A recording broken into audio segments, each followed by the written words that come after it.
তো বন্ধুরা, আমি মঙ্গল নিয়ে চলে এলাম আপনাদের কাছে একটা ব্লগ ভিডিও। কলকাতাতে মুদিখানা লোড করতে এইখানে আমাদের গাড়িটা লাগে। এই জায়গাটার নাম হচ্ছে জগন্নাথ ঘাট।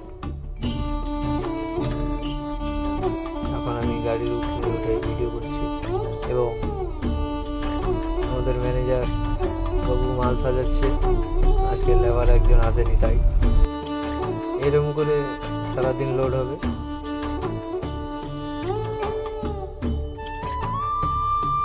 এখন লোড চলছে, ম্যানেজারকে বলছি আমাকে কাজে নেবে, ওই জন্য বলছে না না লাগবে না, আমি একাই করে নেব। এখন আমাদের গাড়ি বাঁধা হয়ে গেছে।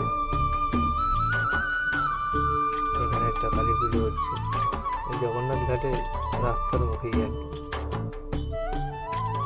এবং আমি ফুল নিয়ে যাচ্ছি গাড়িতে দেবো। এটা হচ্ছে গাড়িটা এইদিকে সরিয়ে নিলাম কেননা ফাঁকা ছিল তাই।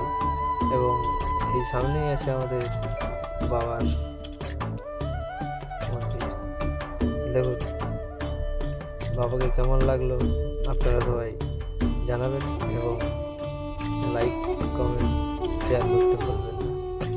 জয় বাবা।